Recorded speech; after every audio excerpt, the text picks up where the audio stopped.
So I've brought you in here under the auspices of Thomas Jefferson, but we're only going to talk about him a bit because unlike in a lot of the scholarship that is done before now, in which Eliza House Trist has been a footnote to explain Jefferson, Jefferson this time is a footnote to explain Eliza.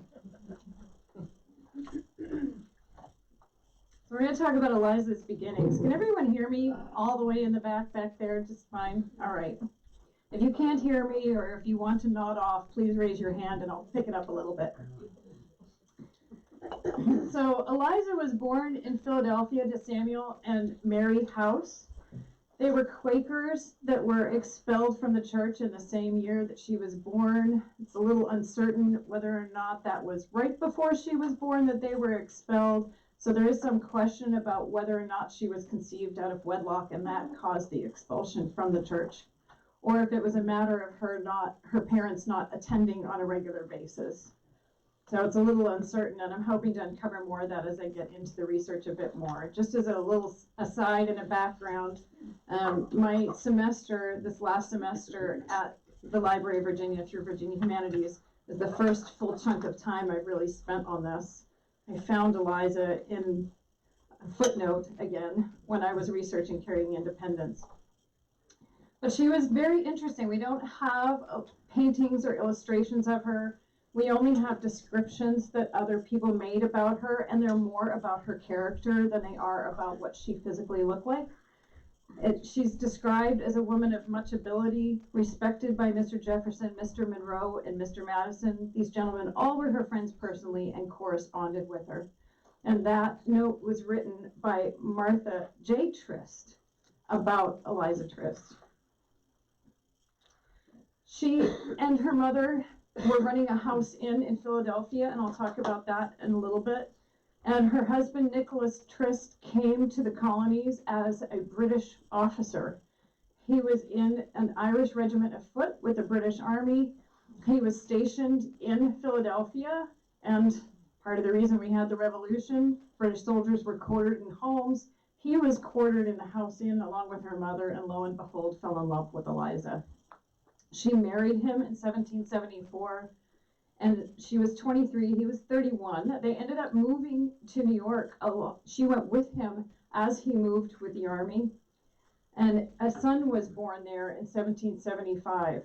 And my romantic head says that when that son was born, Nicholas realized that fighting for the British and being with Eliza, the choice was pretty obvious of what to do. So he left the British Army, and like many loyalists, he had to go somewhere else other than stay where the fighting was now well underway. So he went to Natchez, Mississippi to homestead and left Eliza with a newborn in Philadelphia in 1775. We have letters just a few letters that we found so far that transpired between Eliza and Nicholas while he was away. In one, Nicholas writes to her, "You thought you had resolutions enough to undertake the journey. If it has not or does not fail you, I would endeavor you to put it into practice." He writes this to her in 1780, so already they've been 5 years apart at this time. In the same letter, there's a note that I find a little funny. He says, "Given your connections that you have in Philadelphia, perhaps you can find a nice family to come down the river to Mississippi." And by connections, you know why you're here, so you know who I'm talking about. And it's Thomas Jefferson. Eliza meets Thomas as he's staying at the House Inn between the years 1782 and 1784. He's come in for the Continental Congress before that. He's been in and out of Philadelphia a number of times, but he's also a member of the American Philosophical Society. And when he comes in for those meetings, he stays at the House Inn. Madison and Monroe eventually end up staying at the house as well. And because Eliza is working with her mother, her father has died and her mother has kept a tavern going, or as I like to call it, the early version of the Airbnb. She's kept a tavern going, and it's known for having great food and drink and entertainments. So a lot of the men really love to stay at the house. And it's at this house where she meets these men post-marriage. So while her husband is gone, she is starting to make friends with a lot of these men. And I think Nicholas's comment to her about who she knows and the connections she has relates to these men, that surely she can find someone to guide her all the way down to Natchez. She also, as Jeannie was saying, my book project is about Eliza Pinckney and Eliza House Trist. So far, I know this is one connection between the two women, in that Eliza Pinckney's sons also stay at the House Inn while they are working on the Constitution. So there is some connection there with Eliza. You'll see a map over here on the right-hand side. Oh, my pen doesn't work on the screen. The map on the right-hand side shows 2 stars of where the House Inn potentially was. And this is because there's some discrepancies in what has been recorded in history. A few of the accounts of the House Inn that I've read from academics show it being on 5th and Market Street, which is the red star in the top left. But the inset there is from a letter from Nicholas to Eliza, and it says at Mrs. House's on 2nd Street in Philadelphia. So part of my goal is to determine exactly where that House Inn was. And Philadelphia doesn't make it any easier. On the left-hand side is a plaque that resided in that spot at 5th and Market Street for a long time. And of course, guess who's missing from it? Both Eliza and her mother. It just says James Madison, delegate to the Continental Congress, father of the Constitution, member of Congress from Virginia, boarded here in a house from 1780 to 1793. The middle picture in there is once they took down the structure that was there, they decided to put up a public restroom. And then on the right-hand side, as they cleared it out, as they started to make way for the new Constitution Museum, they restructured a lot of the land there. And that block is supposedly where a house was, but now there's no marker at all for the House Inn. But that is, again, at 5th and Market, so it's potentially the wrong spot anyway. It is while Thomas, and I call him Thomas, let's just face it, I call him Thomas here because I think they need to be on the same level plane, he and Eliza. And I like calling historical figures by their first name because I think it really personalizes it for us instead of looking at them as these figures on pedestals. But the letters between Eliza and Thomas, they begin in 1783, and they continue for the rest of their lives, and she lives almost as long as he does. And some of them are very personal. Where's the woman who mentioned on the way in that what she loves about Eliza and Thomas Jefferson letters is she is one of the few women that these founding fathers wrote to as a peer, not just as a woman or someone else they knew in a circle, but as a peer. And I think it's very true, but you also see a very intimate dialogue in some of the letters. When the founding fathers write to one another, it's all business. But when Eliza and Thomas write to one another, you see things like this. If my prayers could avail, your happiness would be without alloy. And he writes to her, I will pray you to write me often. I wish to know that you enjoy health and that you are happy. There's some sincerity in the letters that go back and forth, and they talk about loss of family and loss of children and everything else as they age, which is wonderful to read. If you want to read a smattering of their letters that have been digitized, you can go to Founders Online. How many of you have been on Founders Online before? Yeah, the researchers in the room all know about it. But it's a delightful way to dive back into some of these letters. On the left, I have the author being Eliza House Trist, and on the right, I have the recipient being Thomas Jefferson, or the writer is Thomas Jefferson. You can switch those around, and they're all in order, so you can see what they wrote to one another and what the responses are back and forth. And that's just on Founders Online. We'll talk more about where their letters are. But it is within those letters that I think we start to see a real blossoming in their relationship and a real trust between them and a real understanding of what Eliza is going through with her own husband. The fact that we are now in 1783, they have not been together since 1775. So her son is going on 8 and has essentially never met his father. She's living in Philadelphia, and around this time, Thomas Jefferson also loses his wife. And he is floundering. He has work to do, but he needs a surrogate mother for his daughter. And he turns to Eliza and asks her to help him find that surrogate mother. And in some means, and over the course of the letters and over the course of their lives, you see Eliza taking that spot herself. At one point she writes Thomas Jefferson that, "Don't tell Patsy, but I think that her clothes are looking a little shabby and her hygiene is a little wanting. And if she's going to be trying to catch a man, she ought to step it up a little." And Thomas Jefferson essentially writes her back and says, "I got it. I told Patsy. We're all good. She doesn't know it was from you." We also see they're kind of circling one another. You know, Thomas Jefferson is busy. He's going down to Annapolis. He's up in Philly, and while he's in Annapolis, Eliza is helping to manage Patsy. From Annapolis, we see Thomas Jefferson write this letter to George Rogers Clark. "Some of us have been talking here in a feeble way of making the attempt to search the country from the Mississippi to California." So we know in 1783, even though Lewis and Clark expedition is not going to happen until the 1800s, we already see them talking about the idea of an expansion of the country. That same December of 1783, the Treaty of Paris is about to be signed. And what that means for Eliza is she could finally go west. Until now, without the Treaty of Paris, there's too much war, there's too many Indian incursions for her to actually step out and make that journey on her own. But with the Treaty of Paris comes freedom for her and the desire to go. And looking back at that letter that Nicholas wrote to her, she's ready. She's been ready for 3 years at this point to go. So she writes to Thomas in Annapolis and tells him on December 8th, "I'm determined to go by Pittsburgh. I've sent off my baggage in a wagon. I've purchased a horse for myself," and we'll talk about this poor horse later. "Unless something unforeseen happens, I shall very soon proceed on my journey." And we see him write back to her just a few days later, "I think you'll be a distinguished creditor if you pursue your wild Mississippi scheme." I love it how they never spell Mississippi correctly all the time. They get wrong sometimes. Later on in her trip, you know, one of the questions that kept coming up as I was stumbling in through this story is, was it true? Did she keep a journal of this trip just for Thomas Jefferson?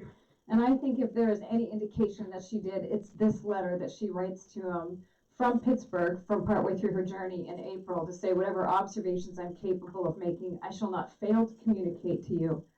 It would be one of the greatest pleasures of my life if I could be one of your company on such a tour." And so she has Thomas Jefferson in her head as she's making this journey. So let's look at the journal, the one that's floating around out there somewhere. It's right here in Charlottesville. It's at the UVA Library in the Albert Shirley Small Special Collections. It was first really discovered, or uncovered, I guess you could say, by Annette Colony in the 1970s. She had done a lot of work on travel journals, and Eliza was one of the people that she featured in her book, and I'll show you some of the books that she wrote later on. But she came through, and she was one of the first to kind of look at this and hold it and transcribe it and make notes about it and expand upon the idea that this journal was actually kept for Thomas Jefferson, and then poor Eliza fell into obscurity once again. But it's a highly legible journal. There are about 70 pages. There's very little punctuation. It's almost as if she's speaking out loud in the writing of it. It's just one thought flowing into another, and there's so many things she wants to get on the page, and it's as if she cannot stop herself to take a breath or put in a comma or a period or an exclamation point. But there are also indications that it is not a diary, but a journal, and that to me is indicative within the grammar edits and style and detail edits that she has.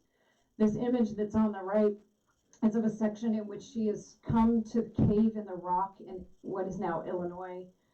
And she wrote that, she wrote, "By presenting us with a fine flight of steps of white stone, marble, clean and elegant, directly in front of the cave, which appears to be about 40 feet high." But then she goes back in. Now keep in mind, if you're keeping a journal for someone that is thinking of expanding the country, what are you thinking of? You're thinking of describing the topography, you're thinking of describing the minerals and the opportunities for expansion that are out there.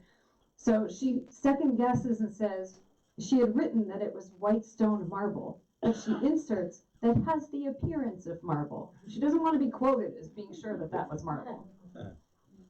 And those are all throughout the entire journal. You see her making these little corrections as if to say that's not exactly the right word choice for what I want him to understand about where I am.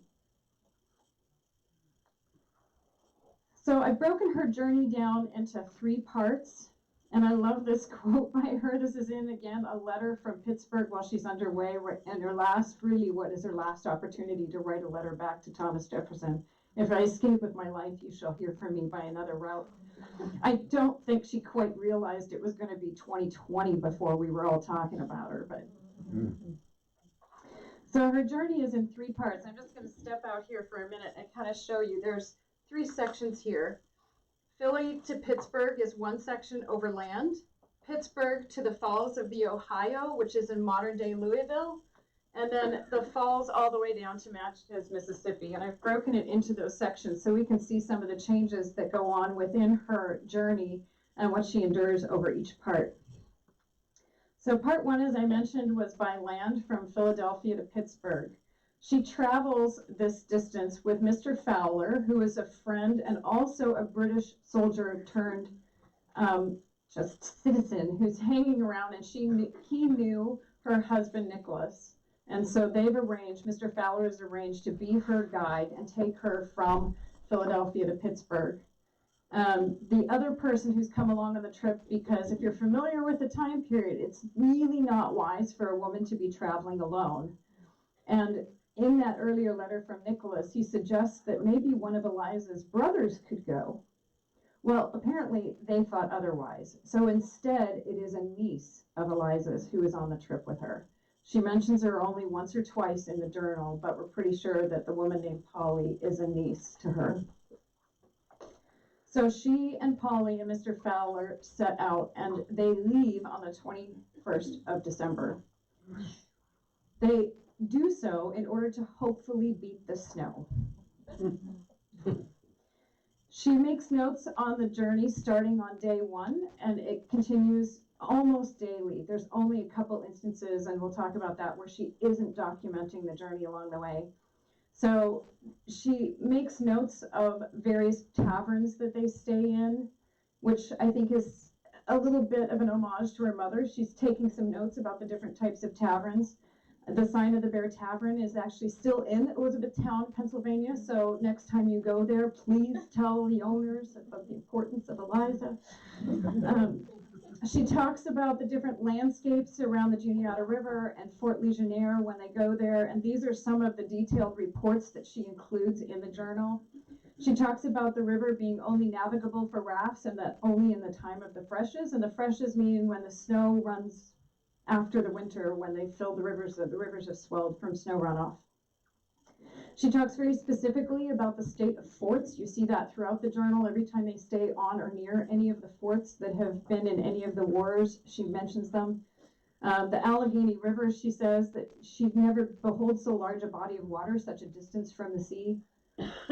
And at Fort Pitt, when she gets out there to Fort Pittsburgh, she describes a number of trees have fallen that were planted near the waterside. About 12 feet was carried away this spring. Tuck that little quote away. We'll be coming back to that one later. She also, because she's a woman and this is a new thing for her going on this journey, there is the hint of a diary going on in here, and you're seeing a personal report of some of the things she's experiencing. This is a woman who's only been in society in Philadelphia or New York to this point, and suddenly she's obliged to sleep in the same room with Mr. Fowler and another man. And she even asks one of the women at one time that she's staying with, like, is there another room? Like, can I stay somewhere else? And the woman tells her, how insecure do you have to be to not be in a room with a man? And by the way, if he's coming on to you, you've done something to provoke it. Amazing. That woman did not hear about the Me Too movement, apparently. So this country, the last war was the frontier. When she refers to the last war, she's really talking about the French and Indian War, because she has just come through the American Revolution. She finds places so dirty, I would have rather slept outdoors. And if you think the lunch wasn't fulfilling today, she had a comfortable supper of fat bacon fried and some coffee one night. That was all they were getting. Her horse, she's on this single horse through this whole ride from Philadelphia to Pittsburgh.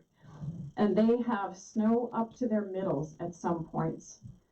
The horse is starting to wither because he's not getting enough food. Her saddle at one point is not tied snugly enough, and it slips off the side of the horse and her with it. and she and the horse go for quite the tumble. And she says from that point forward, that poor horse's legs just trembled the entire way. The snow is so terrible and so arduous. At one point, they're about 6 miles outside of Philadelphia, which, by the way, for her was a 3-day ride. She sends Polly and another gentleman on, and Mr. Fowler stays with Eliza, and she's riding behind him into the darkness, saying, I wish he would just ride on and leave me so that I might get down and die. For her, this is an experience like she's never had before. And part of it is, it goes on so long. She leaves in December. She doesn't arrive into Philly until 21 days later, what today would be a 7-hour drive for us. When she does get to Philly, Mr. Fowler confirms what she can see for herself, that the Ohio is frozen and it is not going to be navigable until spring. So she is stuck in Pittsburgh for several months. Ironically, this is one of those strange things that happened with the mail back then. When April of '84 finally comes along and she's been in Pittsburgh for so many months at this point, a letter finally catches up to her from Thomas Jefferson. He had mailed it 2 days before she left Philadelphia, not knowing, or he mailed it, 1 day after she left Philadelphia, not knowing she was already underway. And the letter, as you well know, as many of you who are Thomas Jefferson fans will know, this is a man who documented the weather. He could predict when things were coming, and he wrote Eliza a letter, don't leave. Don't leave until April because you'll encounter some of the worst snows. So she finally gets this letter in April, which I'm sure must have been a little bit laughable. When May comes along and the calendar is turning to June, she finally is able to get underway, and she leaves Mr. Fowler behind, and she and Polly climb on a boat with 2 men, Mr. McFarlane and Mr. Gibson, and they are delivering flour down the Ohio and the Mississippi. So these are men she's never met before. When Annette Colony wrote about what the boat looked like, she described the boat there that is on the left without the sail. It had a roof over the back. There are a number of times that Eliza writes of the boat they need good wind. We're looking for the wind to be with us, or the wind is against us, which indicates to me that it was probably a boat with an adaptable sail, because these men went down the Ohio and the Mississippi and went back up in them. But they slept under the overhang in the back. She talks about having bedrolls that they rolled out at night and that they slept on, and then they would roll them up and put them in the front part of the boat and use them as little sofa cushions for the day's journey.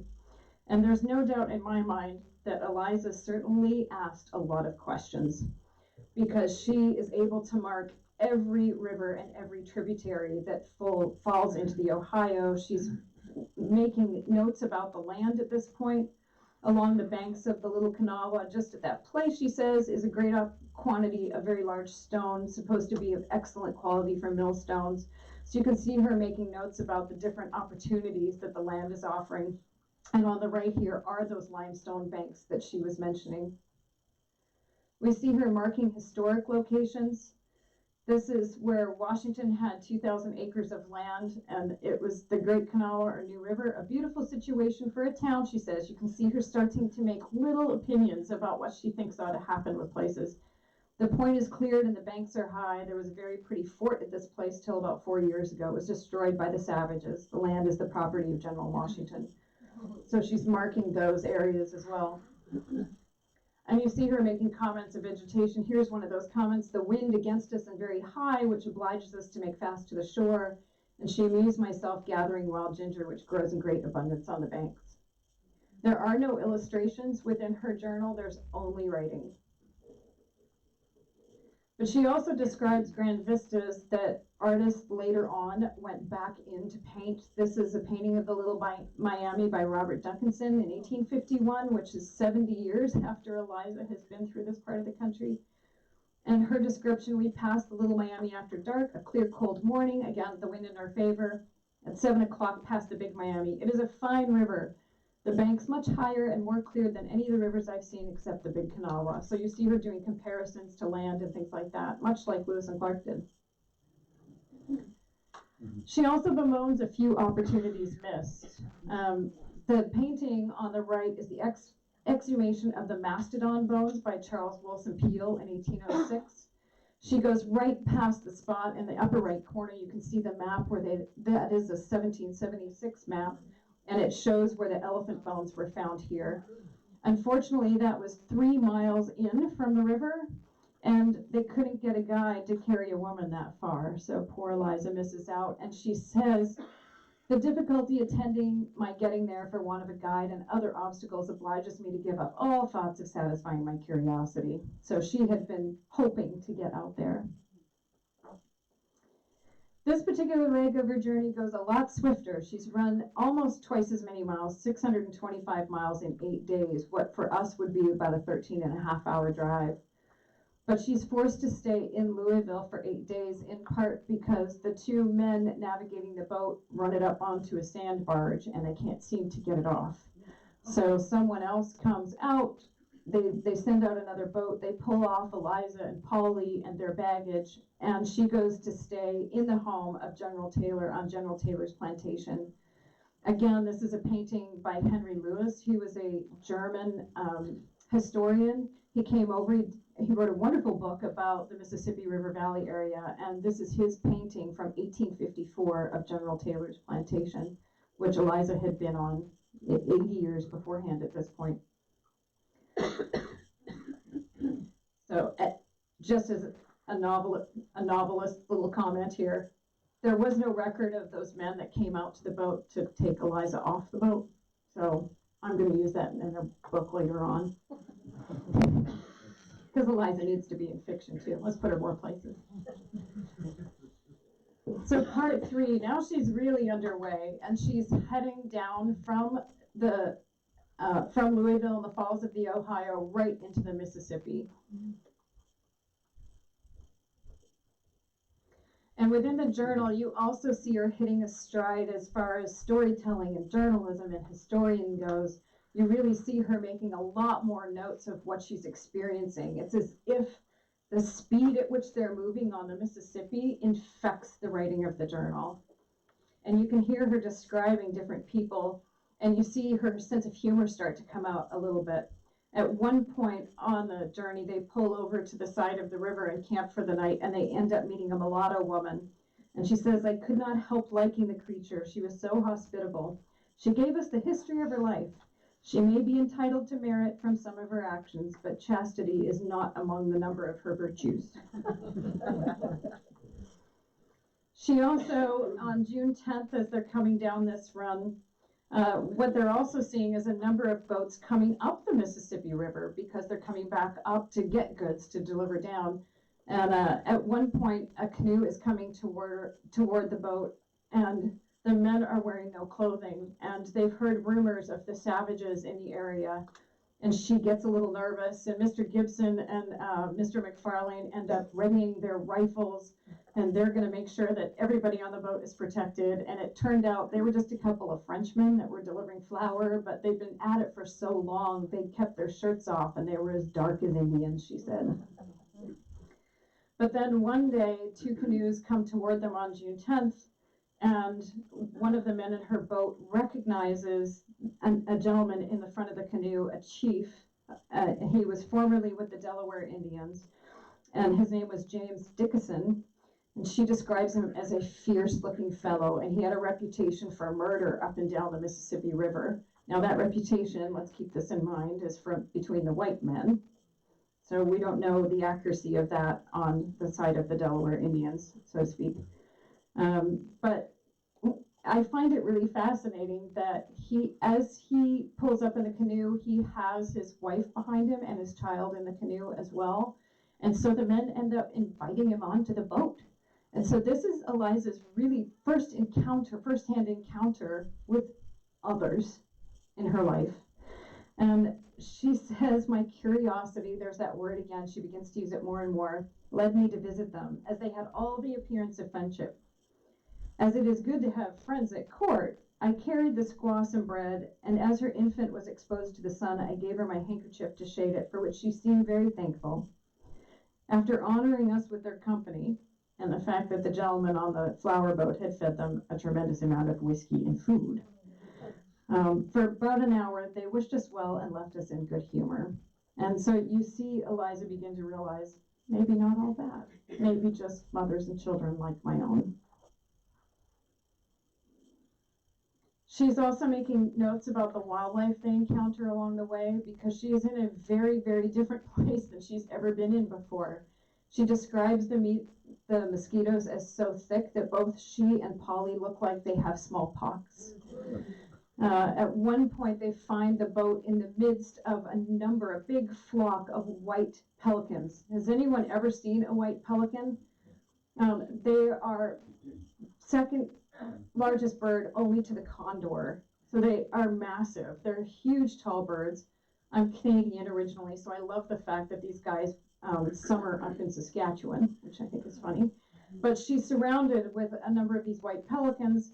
And unfortunately for one of the pelicans, one of the men shoots one of them and brings them on board because they've never seen one before and they're curious as to what they are.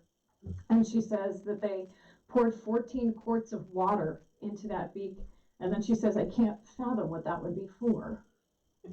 And part of it is she just is inexperienced with regard to these birds. But in some respects, she's a little bit more experienced than the men in the boat. Because at one point, the men in the boat go off onto the land in order to hunt, because they are trying to get food along the way other than just what's on the boat. And they go off on land and say they're going to go hunt the buffalo, and they mistake a tame cow for a buffalo. And they bring that to the boat. And I find it very funny that much later on, someone in an illustrated guide actually put the tame cow and the buffalo on a page. I also see her describing a lot of the natural formations that to her are very unusual. This is the Chickasaw Bluffs near Memphis, Tennessee, on the left-hand side.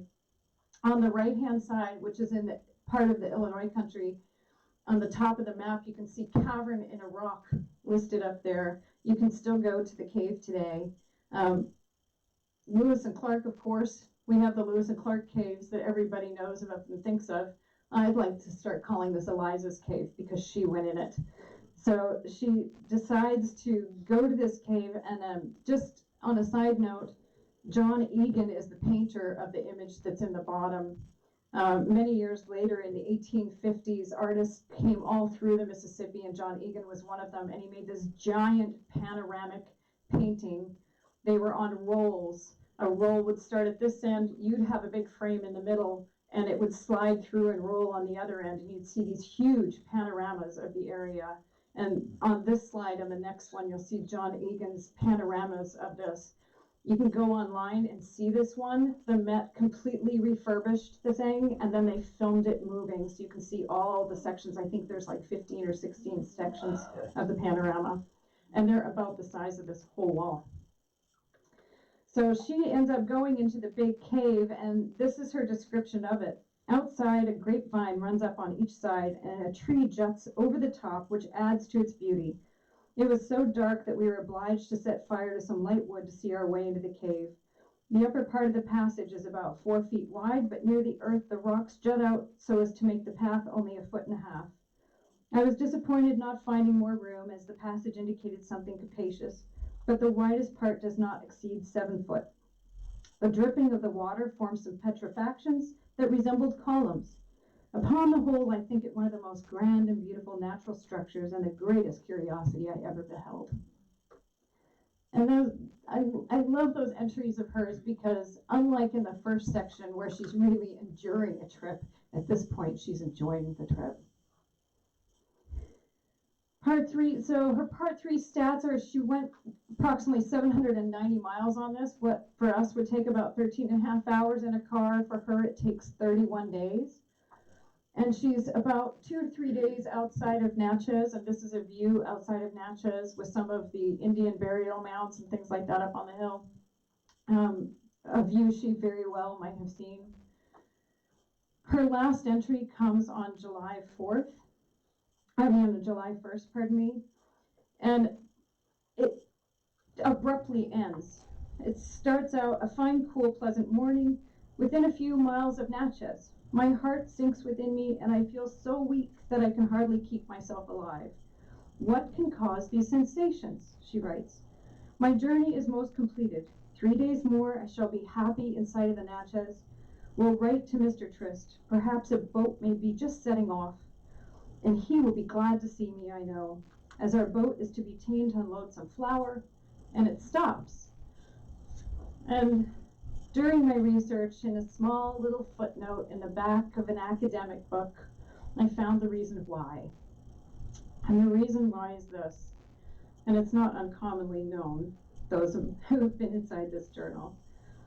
And I write it from the standpoint of how I hope to eventually write my book.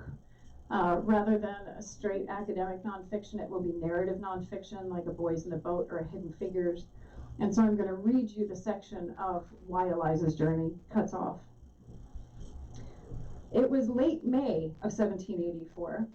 After a swift run in just 21 hours down the 100 miles of the Kanawha, Eliza writes that I amused myself gathering wild ginger.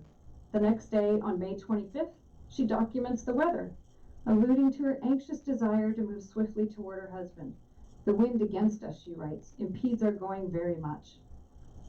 That same day, May 25th, back in Philadelphia, Thomas Jefferson has a pen in hand too, and a worrisome weight upon his shoulders. By way of a letter to James Madison, he indicates that he's staying in their usual haunt, the inn of Eliza's mother, Mrs. House. Despite Jefferson's letter also containing news of books to purchase, affairs in the city, and responses to a previous letter of Madison's, it is deep in the second paragraph that Jefferson confesses his burden and that of others, including Mrs. House. His words carry with them a palpable sadness born from tragedy, a sadness from knowing something that his dear friend Eliza, who pushes down the Great Kanawha, does not. Poor Mrs. Trist, he writes, is in a situation which gives us much pain. Her husband is dead, and she, without knowing it, is proceeding down the Ohio and Mississippi in hopes of joining him. Jefferson scrapes up a morsel of hope, adding, there is a possibility only that letters sent from hence may overtake her at the falls of the Ohio and recall her to this place.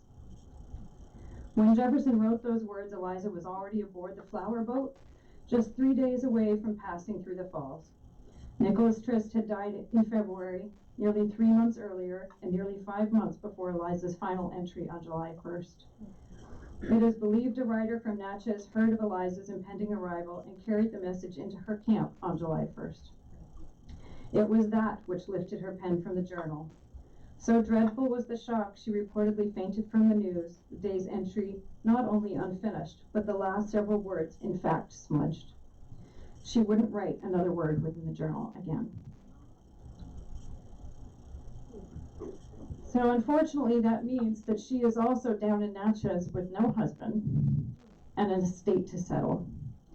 And we see her beginning to write letters to Jefferson about what am I going to do. So she does what she can in Natchez and makes the journey down to New Orleans, where she deals with the county seat and she tries to get everything settled. And unfortunately, while it is being settled, there's another little problem that occurs, and that is that the Spanish have taken control of the waterways, and her ability to go back up the Mississippi and home are out of the question. And because she is a woman traveling alone, the idea that she would be able to go home overland is also out of the question. And the image on the right that's here is a little sketch on the top of a letter from Eliza Trist's grandson. When he was in the Navy, he would write frequently with her. And I always wondered what Eliza must have thought when she looked at the ship on the top of that, because that is how she got home. She went 175 miles down to New Orleans. Today, if you went overland from New Orleans back to Philadelphia, it would take you about 18 and a half hours, or 22 days in Eliza's time period, but she can't go that way. So she ends up going all the way down to Jamaica and up through the islands and all the way back up to Philadelphia. It's 2,500 nautical miles, and it took her, from the time she learns of Nicholas's death, more than a year before she returns home. She writes Thomas Jefferson from Jamaica and says, no matter how wonderful or how much of a paradise this is, I miss my family. So this is just the part of her journal. It's really a lot of what the bulk of my research was this semester. And I think a lot of people ask me, why on earth would you spend all this time back there in that time period? And I think it has to do with the fact that I would have loved to know that there was a woman like Eliza out there. This is a quote from her when she begins to meet the different families and groups of people in Kentucky. I had no idea there were such beings upon this earth.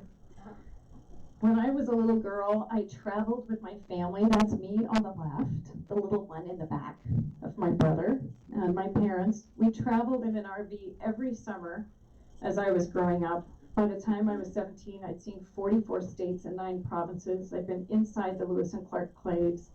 I'd been all over Washington, D.C., and a number of places, Big Bend National Park, you name it, I'd been there.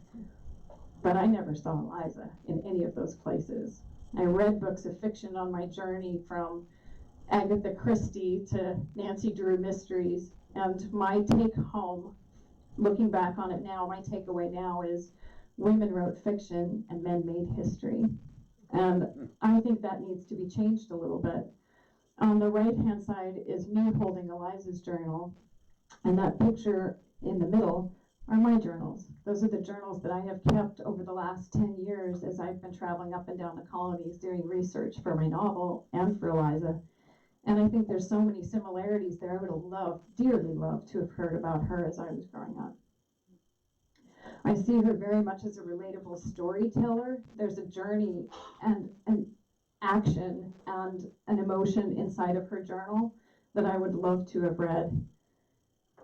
And especially now, we see the importance of those travelers. This is a great quote from Gruntsy Traveler. The average adventure traveler is not a 28-year-old male, but a 47-year-old female, and she wears a size 12 dress. And although I don't wear a size 12, I still would have loved to have known that a woman made all those journeys when she was in a dress. I'm not going to go and recreate Eliza's trip riding side saddle in the dead of winter from Philadelphia to Pittsburgh, but I'd love dearly to redo that route with her eyes instead of the eyes of a Lewis and Clark. There is a wonderful book that I read while I was working on this whole project called Letters from Yellowstone. It's a more recent book, and it's about a woman that goes out into Yellowstone to work with a group of men who are exploring Yellowstone for the botany and for the foliage and everything. And they've only corresponded with her by letter to get her out there. And when she arrives, they can't believe she's a woman. It's a delightful book. And I wonder what Diane Smith, the author, would have said about my Eliza project. I'm sure she would have been on board with it a little bit. And I think that understanding of her intent comes from this passage that I'm going to read about Lewis and Clark. And you all here in Charlottesville are having a little trouble with Lewis and Clark right now, given the statue. I see a little bit too much Lewis and Clark too, but I love this piece from Diane Smith's letter. The members of this camp at Yellowstone have all been sitting around talking, and one of the people is waxing on about how wonderful Lewis and Clark are. And finally, this man, Mr. Rutherford, could tolerate her jibes no longer. He charged into an elaborate diatribe. The Lewis and Clark expedition was wildly overrated. They never accomplished any of their objectives. They never found the Northwest Passage for which they were commissioned. That they managed to survive at all was only thanks to the good graces of the Indian tribes they encountered along the way, many of which lived to regret their generosity. And yet, he raged, both Lewis and Clark were lavishly rewarded with land and prestigious government appointments upon their return, and to make matters worse, their so-called triumphs are celebrated to this day. They even named college buildings after them both. And after a contemptuous snort, he added in not much more than a whisper, "No one ever celebrated or rewarded my failures."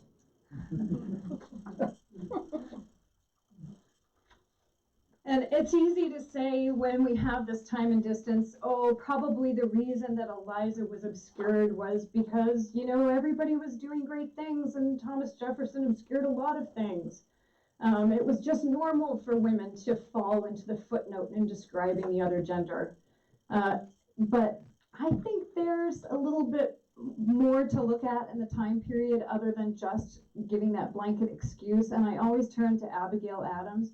We know an awful lot about Abigail Adams because her husband permitted her to be herself.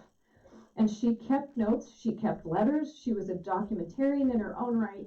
And the reason we're able to fill great big books with Abigail Adams is in part because she was in a partnership that allowed that to happen. I mentioned earlier that you should keep in mind this quote of Eliza's about Fort Pitt. I really do see her as a bit of an historian, whether or not she realized she was. And there was this comment about a number of trees that have fallen, that were planted near the waterside. About 12 feet was carried away this spring. In my book, Carrying Independence, I talk about the first ever American Indian Treaty at Fort Pitt and the importance of that meeting. And there was a gentleman attending that, Netawatwis, who was the great-grandfather of the Delaware. He died, and he was planted at the tip of Fort Pitt under a tree during that American treaty. And I could never figure out why no one knew where that was until I read this line from Eliza, and I realized the water had carried him away. And if we think now, well, goodness, certainly we are far beyond Thomas Jefferson days, and certainly we understand what females in history have to do with things, and we should be incorporating them more. Aside from the fact that there are over 900 biographies of George Washington, and I don't think we need another one.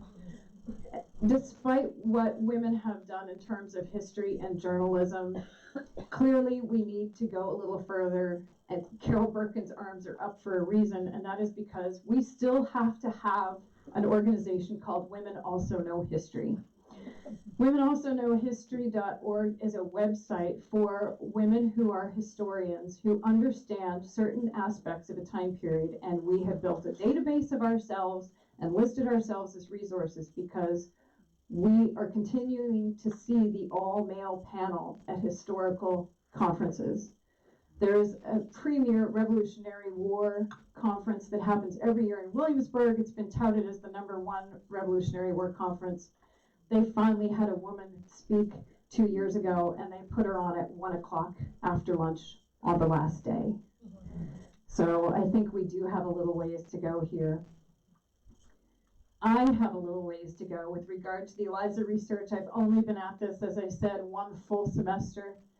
I have a lot of her family and friends that we have to examine. Thank goodness we have historians here who are also working on other women from the time period. And we're talking about how to share letters when we stumble across each other's subjects. The top picture there is Nicholas P. Trist. That is Eliza's grandson. If there's any question as to whether or not Eliza and Thomas were really good friends, he's the link because he married Jefferson's granddaughter.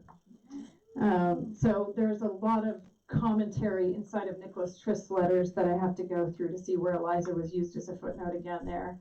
Catherine Wister Bosch was a very good friend of Eliza's. They wrote a lot of letters back and forth as well. Unfortunately, because of the fact that she has been used as that footnote, her letters are scattered far and wide across a number of different collections. And so pulling them together is going to be quite an enduring project. I still need to look at her post-journey and her retirement years. Eliza was so close with Jefferson and Madison and Monroe that she was the ultimate couch surfer for the last 15 years of her life, and she went from one house to the other to the other. She lived most of those last 10 years at Monticello, where she died and is apparently buried. A sister wrote about Eliza has died at Monticello and is buried there.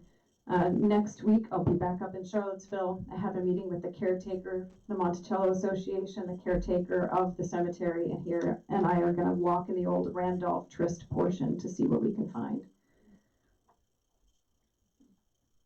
But part of the reason you're all here isn't just because I lured you in with Thomas Jefferson. It's because I want you all to go forth with a special project for me and for Eliza. And that is to share her story as widely as you can. I want you to be careful about the word and reference choices. Calling her Eliza and calling Thomas Jefferson Thomas is one of the ways, but it's also with regard to her documentation. Her journal is a journal, it's not a diary. Diaries are kept for one only, journals are shared with the public. I want to talk about how we associate her with history, not just that she knew the founding fathers, but that she was an integral part of the expansion of this country. I hope that you will talk about her with the girls and the women in your life, those especially who say, I don't know if I can take that trip alone. Well, by God, you can, because Eliza did. I hope you'll also talk about her with the history teachers and the various organizations in your life. There is an organization here, the Lewis and Clark Exploratory Center is here. I hope organizations like this will start incorporating Eliza's story into things. As I work on the project, I'm more than happy to give presentations on it to different groups. But as the book comes out, I hope you'll also share that, of course. I think we also need to preserve Eliza's story because her letters are scattered through so many things. I really hope that some of the DAR women that are here in the Albemarle area, Albemarle chapter, and in this area, if you go through family letters and you find any references to Trist or Eliza, that you'll notify me. My email is right here, but you can easily find me online too. Lisa Francavilla, who works at Monticello, she gave me one glorious list of all the places she knew where Eliza letters were at this point. And so I'm continuing to add to that list to really expand where it is we can find her. And I'm hoping to eventually digitize all of that and put it up online. An historian has also already done that with Eliza Pinckney letters from South Carolina. And so I'm hoping to mimic that project that she has going on. But we also need memorials and burials.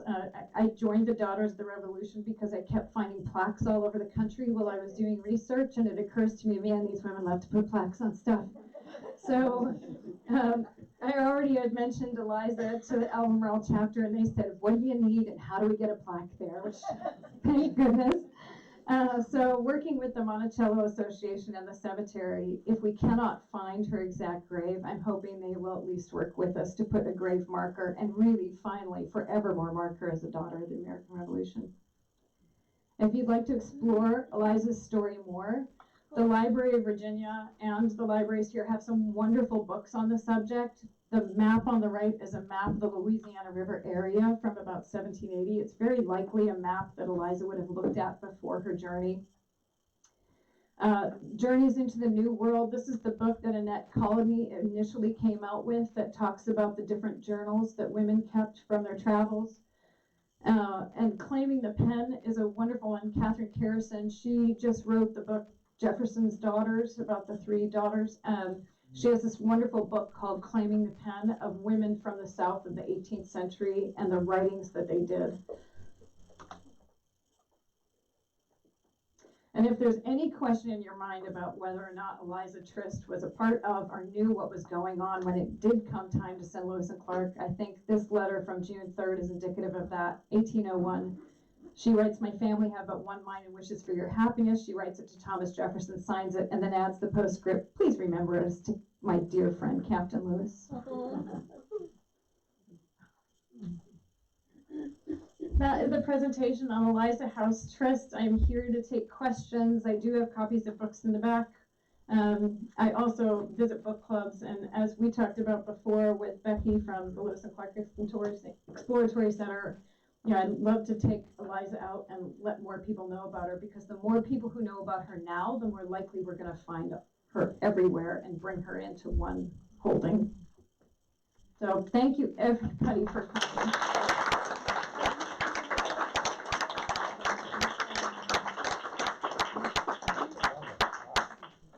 Do we have any questions? Yes.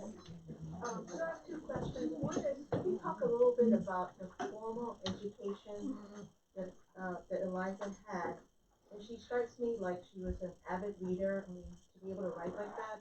If you know anything about what her reading was like, so that's my first question. The second question is, you talked about that she kept this journal. It strikes me like it was a notebook. And I wonder if you've seen parallels between the journal and letters that she wrote to Jefferson describing her journey. Right, so the two-part question, one was regarding her education and reading, and another regarding how this journal compared to some of the letters she wrote back and forth with Thomas Jefferson. And with regard to her education, I haven't honestly gone back a lot into her early life. You can tell within later letters to Thomas Jefferson, she was quite a reader because she makes references to classical writings, even like writings of Herodotus and things like that throughout her letters later on. So you see that quite a bit. She did have a Quaker upbringing. I wouldn't be surprised as I stumble into things if some of the education I find with her was really firsthand interactions with the founding fathers at the time that the country was developing, because that house inn was a place where they came and they discussed things at the end of the day. So she had some insights into what was going on in terms of drafting the Declaration, the Philosophical Society, the Constitution. But studying her formal education is going to be more important for sure. With regard to how the journals and the letters sound, they're pretty similar. I mean, there's certainly times on her journey where, because of weather or things like that, there's a very specific, like, it's almost like a list entry. But some of the other entries in which she's describing something for someone, she even puts a little aside note in when they get to Fort Jefferson, that it's a fort that's named after a friend of mine. There's a little elbow jabbing in there. But you can see some of the playfulness inside of those letters. And then certainly because she was also sending letters at the same time that she was keeping the notes in the journal, you see some similarities there as well. For instance, when she's in Pittsburgh and then when she's stuck in Natchez and New Orleans trying to sort out the estate, she is writing back to Thomas Jefferson. And whenever she does write back to him, some of the journal entries stop. So while she's in Pittsburgh, there's a gap in the journal for the number of days that she's in Pittsburgh, but that's where you see the letters pick up because she can communicate with him. So I think you see some parallels in there. Yes? You'll know this, of course, but a shameless plug for everybody else. We at the Papers of Thomas Jefferson Retirement Series in Monticello have a Jefferson Quotes and Family Letters portion of our website. And we started doing this when we realized that the letters that the family wrote to other family members was full of important information on what Grandpapa was up to. But Elizabeth Trist has been one of our favorite portions of that for a very long time. We've got about 1,000 letters now between a lot of Trist letters, but all their other granddaughters and so on. And there are dozens of Elizabeth Trist letters up there already, including letters to Nicholas and letters to Catherine Bates and a bunch of others. And we're adding to them as time permits. But there's a whole lot of letters there already if you want to get a sense of what she's like. And correct me if I'm wrong, but a large portion of Eliza Trist letters have not been transcribed, correct? They may be digitized but not transcribed. If we've got it up, it's transcribed and verified. Okay. There are some we haven't gotten to yet, but we've certainly put a lot of them up.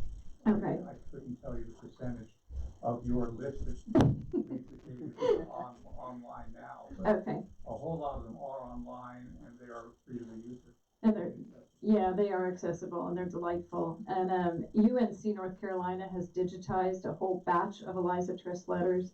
But they are not transcribed, and that is going to be part of my project, is to get some transcription teams together.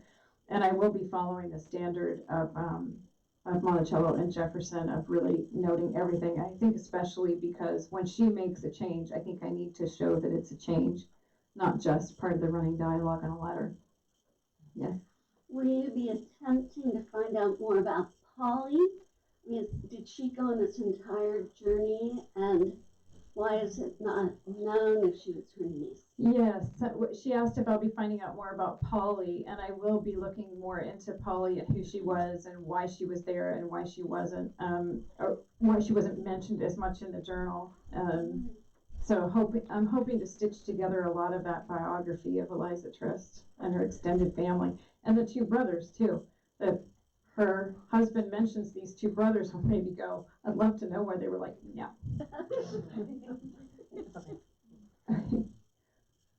Yes. The thing that I kept thinking about every time you talked is, why did she leave her son? And they left her son with her mother. Right, yeah. And, you know, that's unusual for a woman to do that, I would Thanks. Well, a lot of people during the Revolutionary period when they traveled, I mean, she was going into, not so much from Philadelphia to Pittsburgh, but from that point forward, going into rather unknown territory, and to take an 8-year-old with her, I think, was a little bit over the top. Plus, I think Eliza's expectation was, I'm going to be on this journey and go to Natchez, and then I'll come back and get my son and we'll bring him down here. So she doesn't see that the journey is going to take her the length of time that it did, that she's going to endure what she did, and that she's going to find Nicholas dead. I think that all of those pieces make it seem impossible to us that she would leave her son, but she did leave her son with her mother at the House Inn. And for a stable environment for a boy of 8 learning, it was a wise decision. Building on that, and I know that, you'll have to speculate, but it seems to me that her husband should have gone up to Philadelphia and carried her and their son. Yeah, she's saying, why didn't he go up to Philadelphia and bring them down? And part of that you see a little bit within the letters is that he is rubbing 2 nickels together down there. Things have not been going financially well for him down in Natchez. In the letter that he writes in 1780 back to her, there's a little postscript in there like, when you come, will you please bring flour? It's too much per barrel for me to cope with down here.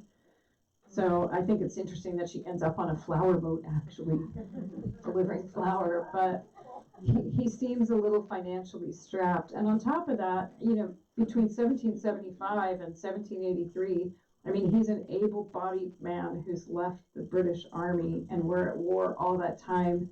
So he's not going to venture back up into where the British are because he doesn't want to have to be on either side of the war. He's one of those people that said, I'd rather stay out altogether. And he really is trying to make a homestead for them. Amazingly, Natchez, Phil gave a wonderful talk about historic homes and the plantation revival, and Natchez actually becomes this place with these gorgeous homes and this wonderful wealth, but it is 50 years after Nicholas has gone down there that happens. There was a question over here. Have you found any descendants? Have I found any descendants? There are some off of Nicholas. Some of them went out to Nebraska. And we know that in part because someone tried to sell Nicholas's writing desk out in Nebraska. I contacted the auction firm that tried to sell the desk. I haven't gotten a response back to find out where that ended up, but we do have some out there. But you see it all within the Trist and Randolph line, really, and it all comes down through Nicholas. She has one son with an unfortunate name, Elizas Trist. And he has one son, and they both die relatively young, unfortunately. And Eliza Trist never remarries. So we don't really have much other than that Nicholas Trist line, but that is going to be some of the exploration, is to really develop that further. You see her stepping in as a surrogate mother for Jefferson's granddaughters and daughters. So she doesn't have a lot of extended family at all once her mother's gone. You should be checking in, if you haven't already, you may have, with the Monticello curators, because they certainly have chased down Trist-related pieces. Oh, yeah, we're all over it. Yeah, okay, all right. You had a question over here? Yeah, I think it got answered. Oh, okay. Yep. Do we know the cause of her husband's death? The cause of her husband's death was tuberculosis. Yeah. I've got a question about settling the estate. Have you gotten into public records, and was there a lot of indebtedness? I mean, that seems like a fuller picture of that situation. Now, she asked if I gotten into public records yet to see what the settling of the estate was like. There is a comment from Eliza Trist to Thomas Jefferson in a letter in which she says, I wish I could have gotten more out of it than I did, basically. And that isn't necessarily a reflection on her or just the time period, but maybe her morose over the situation. But I haven't gotten into those records yet in order to be able to determine what exactly she ended up with. We do know that because her son was the only heir to her husband's family, Her husband's family was back in England, and there's letter writing exchanges with Thomas Jefferson because the family in England does not want to relinquish money to her son, and she very much needs that to be living off of. And so Thomas Jefferson steps in because he is over in England, and he begins writing back and forth to people over there to try and engage them in helping resolve this for Eliza to get that inheritance, which I don't think ever comes. What's the distinction between transcribed and digitized? The question was the distinction between transcribed and digitized. Digitized means I've got a photograph of a letter basically that's turned it into a JPEG file. And transcribe means that I've gone through and I've turned it into type that I can actually then copy and paste. And those take a while. Thankfully, Eliza's handwriting is quite good.